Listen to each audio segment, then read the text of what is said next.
These hot and humid conditions, it's very sticky here in this part of Southeast Asia, with tyre management and tyre life going to be such a critical factor. There's a lot of focus, a lot of attention on the rider in the middle of that second row, 5th place, Enea Bastianini, as Jorge Martin also just out of the limelight and out of the sunlight as well. Let's just go down on the grid very quickly to hear from Yamaha boss Maio Meregali with Simon. Yes, Maio. A lot of people expected more from Fabio yesterday, even Tardozzi saying he expected him as a threat.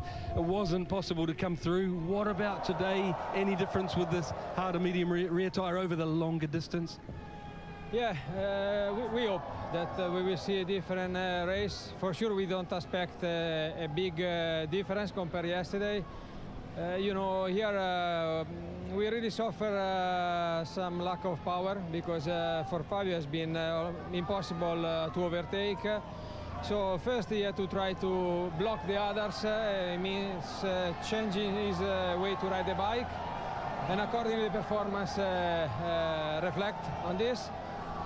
The only place where I could try, and he tried to pass Morbidelli, it cost him almost a crash, and he also lost some position. So then the race basically was done. For today, we changed front and rear tire. We move from soft to hard medium. We also try to improve as much as we could the braking, because it's maybe the only way where we can try to block the others overtaking us, and maybe allowed us to be a bit more aggressive. But the problem is that going out of the corners, we lose some power, and then he can't really prepare an overtake. Thank you, Maio. Good luck this afternoon. You're welcome. Thanks very much, Simon. Thanks to Maio Meregali. Let's see what Quartararo can do from 6th place on the grid. It's very, very short. As we can see, the Indonesian president is here on site for this very special occasion in the Indonesian sporting calendar. We will take a pause now for the Indonesian national anthem.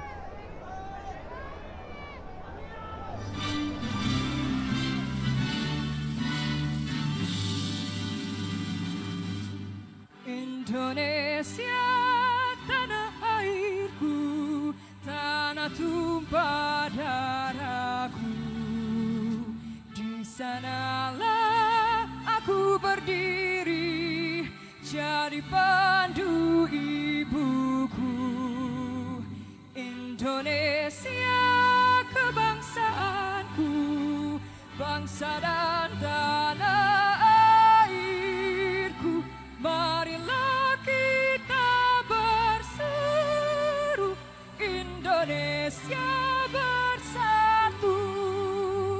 Hiduplah tanahku, hiduplah negeriku, bangsaku, rakyatku semuanya.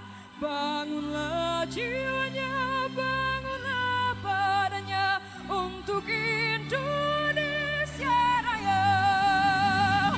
Indonesia Raya, merdeka, merdeka, tanahku, negeriku yang ku cinta.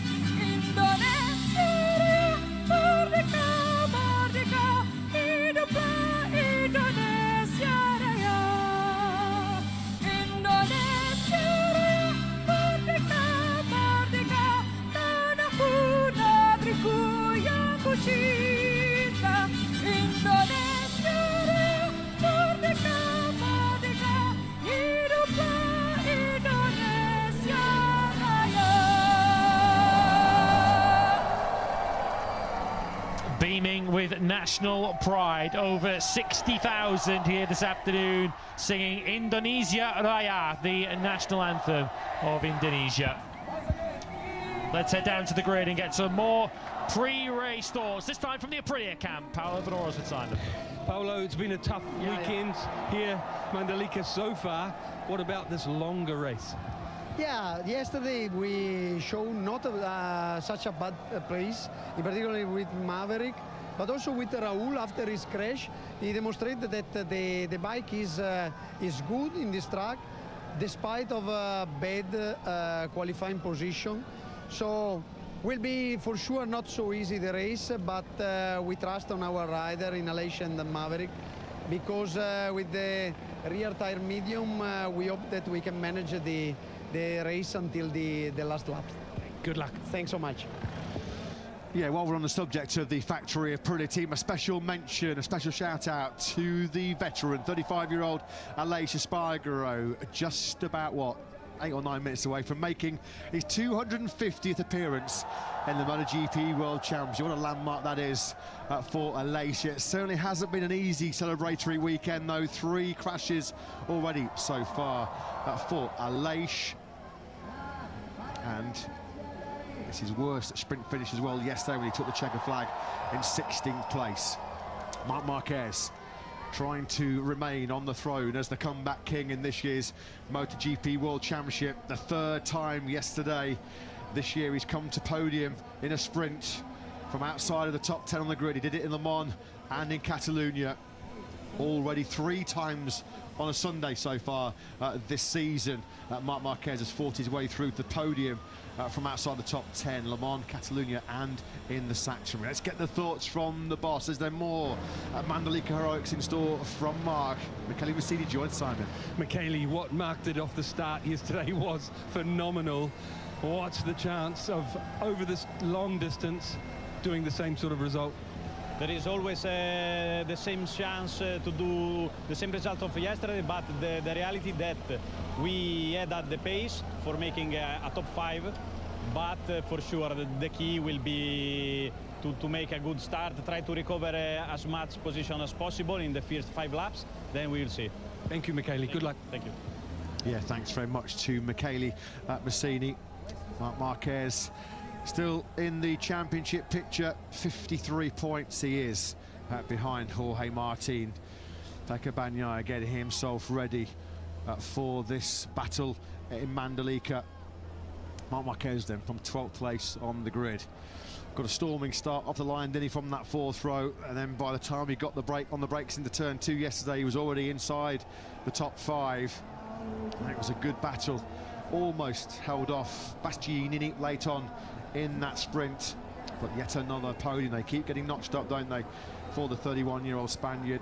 If you're joining us for the first time this weekend and wondering why Marc is marooned down on that 4th row of the grid, well, once again, for the 3rd Grand Prix in succession, he had a very dramatic Q2. Crashes in Q2 in San Marino and Emilia Romagna at the Misano World Circuit. Marco Simoncelli, he was on the floor twice yesterday at turn 15 and at turn 10. That's the reason why Marquez has plenty of work to do once again here in the Pertamina Grand Prix of Indonesia. Confirmed tyre information is through from Michelin, and as we saw on the grid lineup before this Grand Prix got underway around about 20 minutes ago, the 6 riders you saw have gone for the soft front tyre. In grid order, they are Bezzecchi, Di Giannantonio, Morbidelli, Aleix Espargaro, Alex Marquez and Alex Rins. So 6 riders, nearly a third of the field then, have decided to plump for the soft front tyre. Fabio Quartararo getting himself geared up and ready for this 27-lap Indonesian Grand Prix. Safety car peels away from the front of the grid. That means only one thing, doesn't it? 5 minutes to race start here as we begin our fly-away tour here in Indonesia. One last-minute change according to Michelin. Fabio Di Giannantonio has switched to the soft rear tyre. Soft front, soft rear then for Fabio Di Giannantonio. We can see what his motto is here this afternoon. Go hell for leather, go for broken, then see what happens. 3rd front row start of the season. He's qualified top 6 in the last 4 Grand Prix. Pedro Acosta on the front row. Marco Bezzecchi leading the home charge for Pertamina here this weekend. He's been like adopted here by the Indonesian fans, godlike status. But Jorge Martin looking to bounce back from his Mandalika misery here yesterday. The Martinator World Championship leader starts on pole.